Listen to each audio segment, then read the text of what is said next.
Hello, എന്തൊക്കെയുണ്ട് വിശേഷം? എല്ലാവരും സുഖമായിരിക്കുന്നു എന്ന് വിചാരിക്കുന്നു. ഇത് നമ്മുടെ 14ാമത്തെ പാർട്ടാണ്. എന്നാൽ നമുക്ക് പാർട്ടിയിലേക്ക് പോയാലോ? എന്നാൽ ഞാനൊരു കാര്യം പറഞ്ഞ് അനുസരിക്കുമോ? എന്താ കാര്യം? ആദ്യം അനുസരിക്കുമെന്ന് പറ. അനുസരിക്കാം. പിങ്കി പ്രോമിസ്? അവൾ ചെറുവിരൽ നീട്ടിക്കൊണ്ട് ചോദിച്ചു. പിങ്കി പ്രോമിസ്. അവളുടെ ചെറുവിരലിൽ തൻ്റെ ചെറുവിരൽ പിടിച്ചുകൊണ്ട് ദത്തൻ പറഞ്ഞു, നീ ഇവിടെ എൻ്റെ അടുത്ത് കിടക്കോ? അത് കേട്ടൻ ദത്തൻ ബെഡിന്ന് എണീറ്റു. നീ എനിക്ക് പിങ്കി പ്രോമിസ് ചെയ്തു കേട്ടോ, അത് തെറ്റിച്ച ദൈവം ശിക്ഷിക്കും. ദത്തൻ ഒന്നും മിണ്ടാതെ ചെന്ന് ലൈറ്റ് ഓഫ് ചെയ്ത ശേഷം അവളുടെ അരികിൽ വന്ന് കിടന്നു. ദത്ത, അവൻ അവളെ നേരെ തിരിഞ്ഞു കിടന്നുകൊണ്ട് വിളിച്ചു. എന്താടി? എന്നെ ഒന്ന് നോക്കിക്കേ. അത് പറഞ്ഞ ദത്തൻ അവൾക്ക് നേരെ തിരിഞ്ഞു കിടന്നു. ഒരു കള്ളച്ചിരിയോടെ അവനെ കെട്ടിപ്പിടിച്ച് അവൻ്റെ നെഞ്ചിലേക്ക് മുഖം ചേർത്തു. വർണ്ണയുടെ ആ പ്രവൃത്തിയിൽ ദത്തൻ ശരിക്കും ഞെട്ടിപ്പോയിരുന്നു. ഞാൻ വയ്യാത്ത കുട്ടിയല്ലേ ദത്ത, എനിക്ക് വേറെ ആരും ഇല്ലാത്തതുകൊണ്ടല്ല നിന്നെ കെട്ടിപ്പിടിക്കണേ, അതിനെന്തിനാ നീ ഇങ്ങനെ എന്നെ നോക്കി പഠിപ്പിക്കണേ? അവൾ അവനെ നോക്കി പറഞ്ഞ ദത്തൻ ഒന്നും മിണ്ടാതെ കിടന്നു. ഇയാൾക്ക് എന്തെന്നെ ഒന്ന് തിരിച്ച് കെട്ടിപ്പിടിച്ചൂടെ? അനുമോളെ, നിന്റെ ഐഡിയ 8 നില പൊട്ടിയിടി. വർണ്ണ ആത്മകഥിച്ചു. ദത്ത, നീ ഉറങ്ങിയോ? അവൾ കുറച്ച് കഴിഞ്ഞ് ചോദിച്ചു. പക്ഷെ അവൻ ഉറങ്ങിയിരുന്നു. അല്ല, ഉറങ്ങിയ പോലെ കിടന്നു. ഇയാളെ വളയ്ക്കാൻ നിന്ന് എന്നെ പറഞ്ഞാൽ പോരെ? വർണ്ണ പെറുപുറത്തോണ്ട് പറഞ്ഞു. ശേഷം അവൻ്റെ മേൽ നിന്നും കൈയെടുത്തുകൊണ്ട് തിരിഞ്ഞു കിടന്നു. അവൾ തിരിഞ്ഞു കിടന്നതും ദത്തൻ പുഞ്ചിരിയോടെ കണ്ണു തുറന്നു. ശേഷം അവളുടെ അരികിലേക്ക് നീങ്ങിക്കിടന്ന് അവളുടെ ഇടുപ്പിലൂടെ കൈ ചേർത്ത് തന്നിലേക്ക് ചേർത്ത് പിടിച്ചു. ഒരു നിമിഷം അവളുടെ ശ്വാസം പോലും നിലച്ചുപോയി. ഹൃദയമിടിപ്പ് ക്രമാതീതമായി ഉയർന്നു. ഇനി ഉറക്കത്തിലായിരിക്കോ? അതോ സ്വപ്നത്തിൽ പാർവതിയാണെന്ന് കരുതിയിട്ടാണോ എന്നെ കെട്ടിപ്പിടിച്ചത്? എൻ്റെ അടുത്ത് കിടക്കുന്ന വർണ്ണയാന്ന് എനിക്ക് നല്ല ബോധമുണ്ട്. ദത്തൻ്റെ ശബ്ദം കേട്ടതും അവൾ അതിശയത്തോടെ തലതിരിച്ച് അവനെ നോക്കി. എന്താടി ഇങ്ങനെ നോക്കണേ? നീ എന്താ എന്നെ ആദ്യമായിട്ടാണോ കാണണേ? അവളല്ല എന്ന രീതിയിൽ തലയാട്ടിക്കൊണ്ട് തിരിഞ്ഞു നടന്നു. നിനക്ക് എന്നെ ഇഷ്ടമാണോ ദത്ത? അവൾ അവനെ നോക്കാതെ തിരിഞ്ഞു കിടന്നുകൊണ്ട് തന്നെ ചോദിച്ചു. അല്ല. അത് കേട്ടതും അവളുടെ കൺകോണിൽ നിന്നും ഒരു തുള്ളി കണ്ണീർ ഒഴുകിയിരിഞ്ഞു. പിടിച്ചു വയ്ക്കാൻ എത്ര ശ്രമിച്ചിട്ടും അവളിൽ നിന്ന് തേങ്ങലുകൾ ഉയർന്നു. ദത്തൻ അവളെ തന്നിലേക്ക് ചേർത്ത് പിടിച്ച് അവളുടെ പിൻകഴുത്തിൽ മുഖം ചേർത്ത് കിടന്നു. എനിക്ക് നീ ഇല്ലാതെ പറ്റില്ല ദത്ത. ഞാനല്ലേ നിന്റെ ഭാര്യ. അപ്പൊ എങ്ങനെയാ നിങ്ങൾ പാർവതിയുടെ മാത്രാവുക? നീ എൻ്റെ മാത്രം. അവൾ ദത്തന് നേരെ തിരിഞ്ഞ് അവൻ്റെ നെഞ്ചിലേക്ക് ചേർത്ത് കരഞ്ഞുകൊണ്ട് പറഞ്ഞു. ദത്തൻ മറുപടിയൊന്നും പറയാതെ അവളുടെ തലയിൽ തലോടിക്കൊണ്ട് കിടന്നു. എന്തെങ്കിലും ഒന്ന് പറ ദത്ത. പറഞ്ഞ, നിനക്ക് എത്ര വയസ്സായി? 20. എനിക്ക് 32. നമ്മൾ തമ്മിലുള്ള ഏജ് ഡിഫറൻസ് ഒന്ന് പറ. 12. ആണല്ലോ. ഈ 12 വയസ്സെന്ന് പറയുമ്പോൾ എത്ര വലിയ ജനറേഷൻ ഗ്യാപ്പാണ്. നമ്മുടെ ചിന്താഗതി, കാഴ്ചപ്പാട് എല്ലാം വേറെ വേറെ ആയിരിക്കും. എനിക്കതൊന്നും കുഴപ്പമില്ല ദത്ത. പക്ഷെ എനിക്ക് കുഴപ്പമുണ്ട്. എന്നെപ്പോലെ ഒരുത്തൻ്റെ കൂടെ ജീവിച്ച് തീർക്കേണ്ടതല്ല നിൻ്റെ ഈ ജീവിതം. മറ്റൊരു നല്ല ലോകം നിനക്കുണ്ട്. നീ ഇപ്പോൾ കുട്ടിയല്ലേ. ഇതൊക്കെ നിൻ്റെ പ്രായത്തിൻ്റെ കുഴപ്പമാണ്. ഇപ്പോൾ നീ പഠിക്ക്, എന്നിട്ട് നല്ലൊരു ജോലി വാങ്ങണം. എന്നിട്ട് ഞാൻ തന്നെ നിനക്ക് ഒരാളെ കണ്ടുപിടിച്ച് തരും. വേണ്ട ദത്ത, എനിക്ക് വേറൊന്നും വേണ്ട. നിന്നെ മാത്രം മതി. നീ എൻ്റെ കൂടെ എന്നും ഇങ്ങനെ ഉണ്ടായാൽ മതി. ഞാൻ ഇനി നിന്നെ ദേഷ്യം പിടിപ്പിക്കില്ല, വഴക്കിനും വരില്ല, പ്ലീസ്. വർണ്ണ, നീ വെറുതെ എന്നെ ദേഷ്യം പിടിപ്പിക്കരുത്. ഞാൻ പറയുന്നത് മനസ്സിലാക്കാൻ ശ്രമിക്കേ. ഞാനിപ്പം തന്നെ നിന്നെ ഇങ്ങനെ ചേർത്ത് പിടിക്കുന്നതിന് കാരണം ഒരിക്കലും നിന്നോടുള്ള പ്രണയമല്ല, നിനക്കൊരു നല്ല ഫ്രണ്ടിൻ്റെ കെയറേ. അങ്ങനെ കണ്ടാൽ മതി, അങ്ങനെ മാത്രം.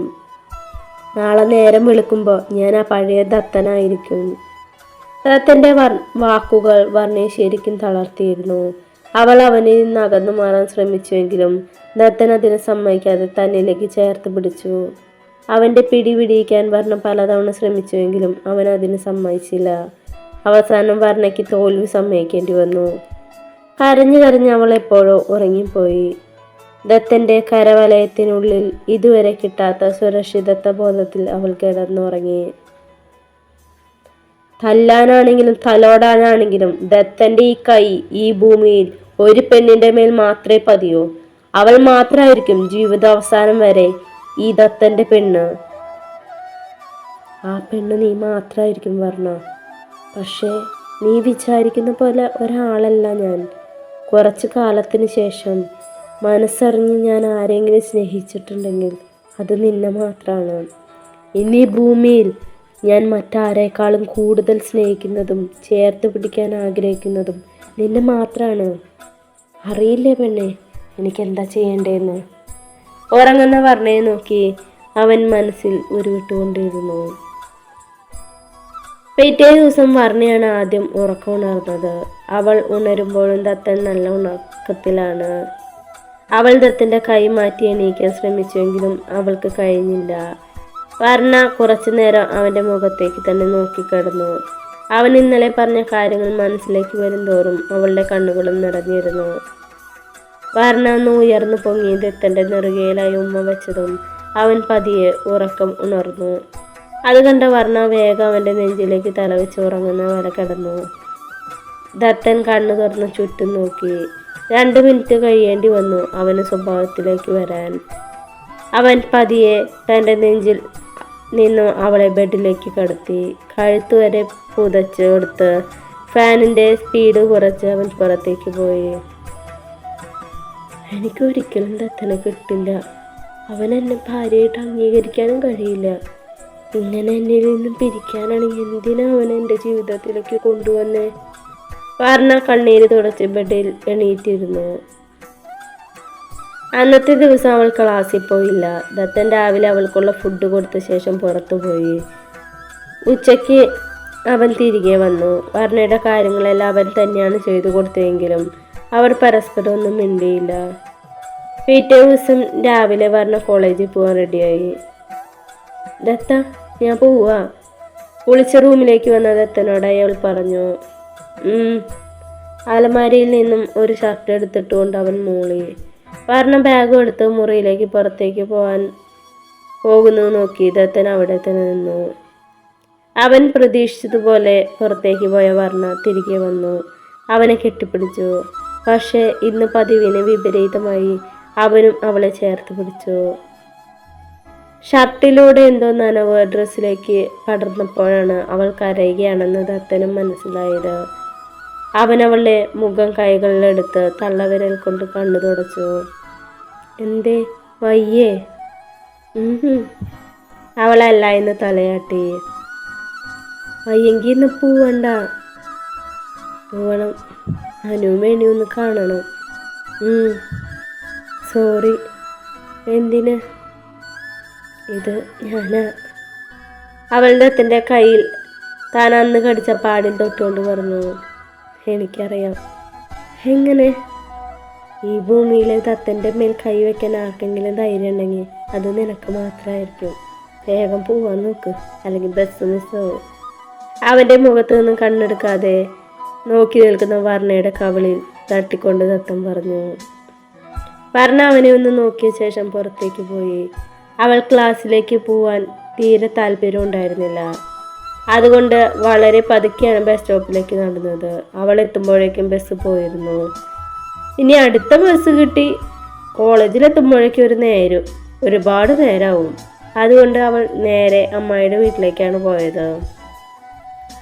കോളേജ് യൂണിഫോമിൽ അവളെ കണ്ടപ്പോൾ അമ്മായി ഒന്ന് ഭയന്നിരുന്നു. എന്താ മോളെ ഈ സമയത്ത്? ഒന്നുമില്ല അമ്മായി, ബസ് കിട്ടിയില്ല. അതുകൊണ്ട് ഈ വഴി വന്ന അമ്മായി ഒന്ന് കാണാന്ന് വിചാരിച്ചു. എന്താ മോളെ മുഖെല്ലാം വല്ലാണ്ടിരിക്കണേ?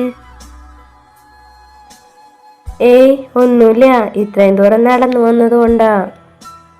അവൾ അന്ന് വൈകുന്നേരം വരെ അവിടെ തന്നെയായിരുന്നു. വൈകുന്നേരമാണ് തിരിച്ചു വീട്ടിലേക്ക് പോയത്. പിന്നീടുള്ള ഒരാഴ്ച വർണ്ണ കോളേജിൽ പോയില്ല. റൂമിൽ തന്നെ ഒതുങ്ങിക്കൂടി. ദത്തനോട് അധികം സംസാരിക്കാറില്ല. ദത്തന് അത് മനസ്സിലായെങ്കിലും അതാണ് നല്ലതെന്ന് അവനും തോന്നിയിരുന്നു. ഒരാഴ്ച വേഗത്തിൽ കടന്നുപോയി. നാളെയാണ് ഉത്സവം. ഉത്സവത്തിന് ദത്തന്റെ കൊട്ടും കോകിലയുടെ ഗാനമേളയുണ്ട്. രാവിലെ വർണ്ണയെ അന്വേഷിച്ച് അനുവും വേണിയും വീട്ടിലേക്ക് വന്നു.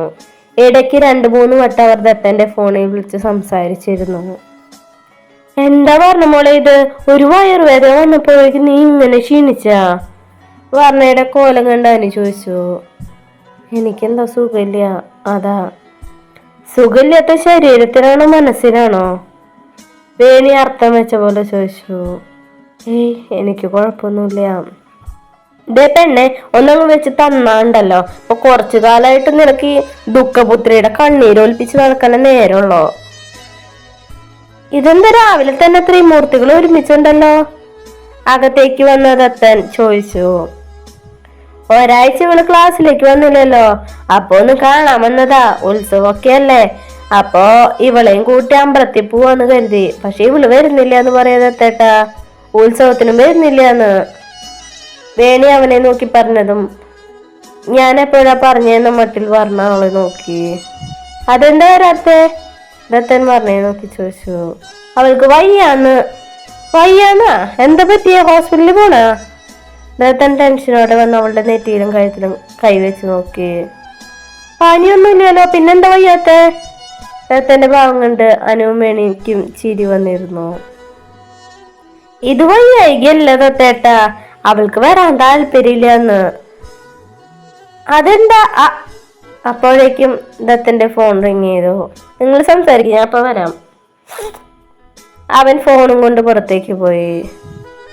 ഇതിൽ നിന്ന് നിനക്ക് എന്ത് മനസ്സിലായി പറഞ്ഞ മോളെ? വേണു ചോദിച്ചു. എന്ത് മനസ്സിലാവാൻ? ഈ പൊട്ടത്തിയോട് ചോദിച്ചാൽ എന്നെ പറഞ്ഞാ മതിയല്ലോ. നീ പറയാനു മോളെ, നിനക്കെന്താ മനസ്സിലായേ? ദത്തേണ് പറഞ്ഞ ഒരുപാട് ഇഷ്ടാന്ന്.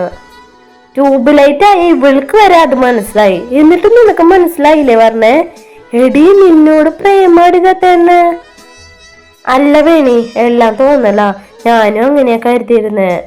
അവൾ അന്ന് ദത്തം പറഞ്ഞ കാര്യങ്ങളെല്ലാം അവരോട് പറഞ്ഞു. ഇത്രയൊക്കെ സൂചന തന്നിട്ട് നിനക്ക് മനസ്സിലായില്ലേ പൊട്ടി?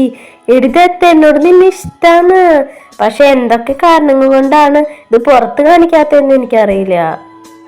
നീ ശ്രദ്ധിച്ചു നോക്ക്, നിന്നോടുള്ള നോട്ടത്തിലും ഭാവത്തിലും ഒക്കെ ആ സ്നേഹം നിറഞ്ഞു നിൽക്കുന്നുണ്ട്. ദത്തേട്ടൻ മനസ്സിൽ ഒളിപ്പിച്ചു വെച്ചിരിക്കുന്ന ആ സ്നേഹം നമുക്ക് പുറത്ത് കൊണ്ടുവരുന്നിരിക്കും. ഇല്ലെങ്കിൽ നീ എൻ്റെ പേര് പട്ടിക്കിട്ടോ.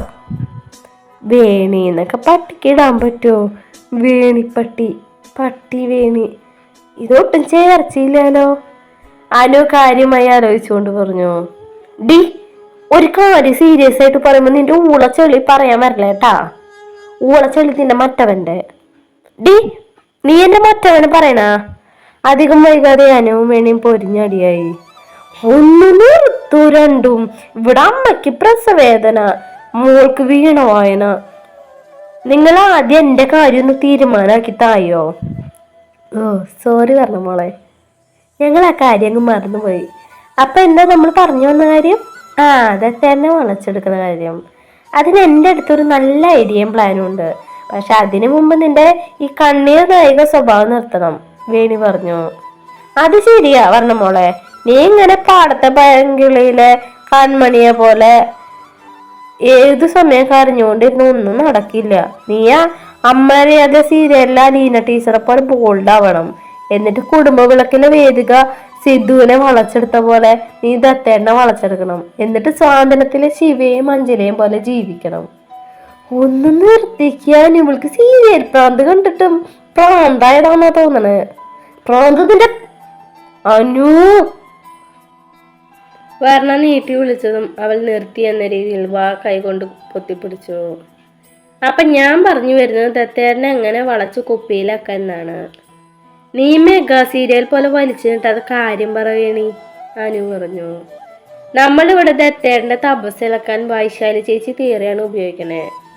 വൈശാലി ചേച്ചിയാ? അതെ, നിങ്ങൾ വൈശാലി സിനിമ കണ്ടിട്ടില്ലേ? അതില് ഋഷ്യശൃംഗരെ വൈശാലി വളച്ചെടുത്ത പോലെ നമ്മൾ ദത്തേട്ടനെ കറക്കിയെടുക്കും. അവസാനം ഇവളെ കറക്കി അറിയാതിരുന്നാ മതി, അനു പറഞ്ഞു. ദേ അനു, നീ വെറുതെ എന്നെ ദേഷ്യം പിടിപ്പിക്കല്ലേട്ടാ. എടി, ഇതുവല്ലോ നടക്കോ? വർണ്ണ ചോദിച്ചു. നടക്കും, അല്ലെങ്കിൽ ഈ വേണി നടത്തിക്കും. അപ്പം നമ്മുടെ മിഷൻ എൻകാതിലെ സ്റ്റാർട്ട് ചെയ്യാട്ടാ. വേണി കൈ നീട്ടിക്കൊണ്ട് പറഞ്ഞു.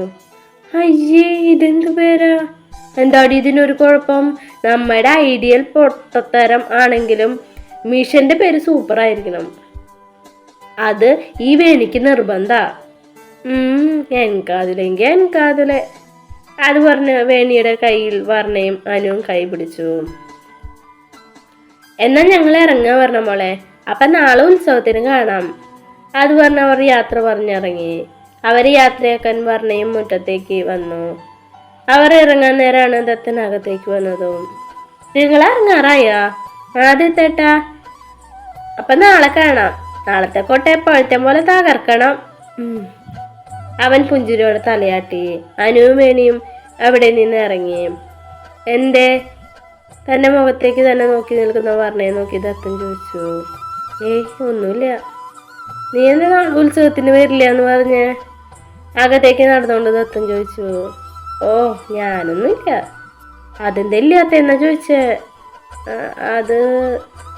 അത് പിന്നെ എനിക്ക് ഉത്സവത്തിനിടാൻ നല്ല ഡ്രസ്സൊന്നുമില്ല. വായിൽ വന്ന് പറഞ്ഞു. അതാണോ കാര്യം? ഇന്ന് നിന്റെ വാലുകളെയും കൂട്ടിപ്പോയി ഡ്രസ്സ് എടുത്തിട്ട് വാ.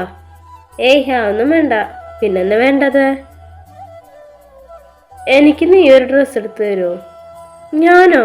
എനിക്ക് സെലക്ഷനൊന്നും അറിയില്ല പെണ്ണെ. ആരാ പറഞ്ഞു നിനക്ക് സെലക്ഷൻ അറിയില്ലെന്ന്? നീ എടുക്കുന്ന ഷർട്ടുകളെല്ലാം സൂപ്പറാണല്ലോ. അതെനിക്കല്ലേ, ഞാനല്ലേ ആ ഡ്രസ്സ് ഇടണേ. നിനക്ക് പറ്റില്ലെങ്കിൽ അത് പറഞ്ഞാൽ പോരെ രത്ത, വെറുതെ ഒരേ മുട്ടനായും പറഞ്ഞോളും. അത് പറഞ്ഞ അവൾ അകത്തേക്ക് പോയി. വേണിമോളെ, നിന്റെ പ്ലാൻ ഏക്കുന്നുണ്ട്. മുറ്റത്തെന്ന് ആലോചിച്ച് നിൽക്കുന്ന ദത്തനെ ജനലിലൂടെ എത്തി നോക്കി പറഞ്ഞു. ഞാൻ നിന്നെ കൊണ്ടേ പോവും മോനെ ദേവദത്ത. ഇനി നീ എന്തൊക്കെ പറഞ്ഞാലും ഞാൻ തളരില്ല. പറഞ്ഞെന്നാ സുമ്മാവാ. അവൾ ചിരിച്ചുകൊണ്ട് പറഞ്ഞു. അപ്പോൾ നമ്മുടെ ഇന്നത്തെ പാർട്ട് കഴിഞ്ഞു. ദത്തൻ്റെ പാസ്റ്റ് കുറച്ച് പാർട്ടും കൂടെ കഴിഞ്ഞേ പറയുള്ളൂ കേട്ടോ. സ്റ്റോറി ഇത്തിരി ലാഗ് അടിക്കുന്നുണ്ടെന്ന് തോന്നുന്നു. ഒരു 3-4 പാർട്ടും കൂടെ കഴിഞ്ഞ് ചെറിയ ട്വിസ്റ്റുകളൊക്കെ ഉണ്ട് കേട്ടോ. അപ്പോൾ നിങ്ങളെല്ലാവരും കേൾക്കണം, സപ്പോർട്ട് ചെയ്യണേ. കമൻ്റ് ഇടാൻ മറക്കരുത് കേട്ടോ. Bye, thank U.